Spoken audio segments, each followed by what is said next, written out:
కర్నూలులో private travel bus దగ్ధమైంది. ఈ ప్రమాదంలో తల్లి కూతుళ్లు సజీవ దహనమయ్యారు. తల్లి కూతుళ్లు సంధ్యారాయిని చందనగా కూడా గుర్తించడం జరిగింది.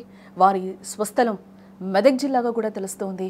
కూతురు చందన బెంగళూరులో సాఫ్ట్వేర్గా పనిచేస్తుంది. కూతురుతో కలిసి బెంగళూరు వెళ్తూ ఉండగా కూడా ఈ ప్రమాదం చోటు చేసుకుంది. కర్నూలులో ప్రైవేట్ ట్రావెల్ బస్సు దగ్ధమైన సంఘటనలో మెదక్ జిల్లాకు చెందిన తల్లి కూతురు ఒకటేసారి మృతి చెందారు. మెదక్ మండలం శివాయిపల్లికి చెందిన తల్లి కూతుళ్లు మంగ సంధ్యారాణి, మంగ చందన ప్రాణాలు కోల్పోవడం విషాదకరం. మెదక్ జిల్లా శివాయిపల్లికి చెందిన మంగ ఆనంద్ కుమార్ గౌడ్ 2007 నుంచి కూడా మస్కట్లో సాఫ్ట్వేర్గా ఉద్యోగం చేస్తూ భార్య సంధ్యారాణితో కలిసి అక్కడే ఉంటూ ఉన్నారు. అయితే బంధువుల పెళ్లి కోసం కొద్ది రోజుల కిందటే భార్యాభర్తలు ఆనంద్ కుమార్ గౌడ్ అలాగే సంధ్యారాణి హైదరాబాద్కి అయితే రావడం జరిగింది.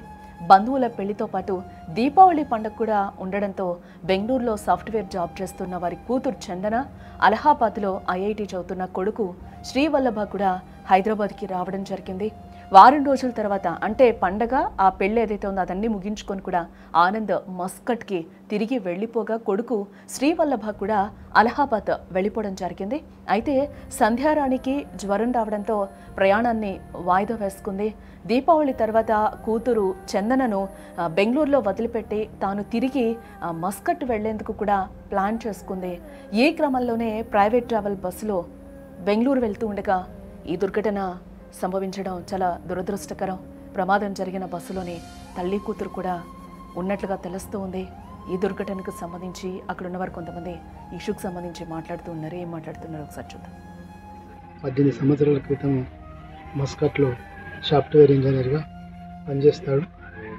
వాళ్ళ పిల్లలు భార్య బిడ్డ చందన, సంధ్యారాణి పాపనపేట తల్లిగారింటికి వచ్చి తిరుగు ప్రయాణంలో హైదరాబాద్ నుంచి కర్నూలు బస్ ఎక్కి బెంగళూరు వెళ్తుండగా కర్నూలు దగ్గర బస్సులో ఫైర్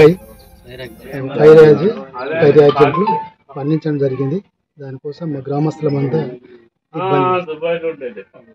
గ్రామంలో మంగా సిద్ధగౌడ్ గారి కుమారుడు ఆనంద్ గౌడ్ అలియాస్ వేణుగౌడ్ గారి భార్య కూతురు సంధ్యారాణి చందన గారు మొన్న 14వ తారీఖు నాడు మెదక్ మండలం పాపన్పేట మండలపు వాళ్ళ తల్లిగారింటికి వచ్చి తిరుగు ప్రయాణంలో హైదరాబాద్ నుంచి బెంగళూరు బయలుదేరుతుండగా వాళ్ళు స్థిరంగా మస్కట్లో స్థిరపడ్డారు.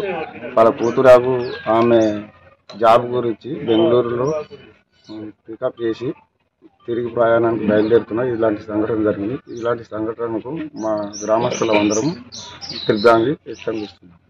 18 సంవత్సరాల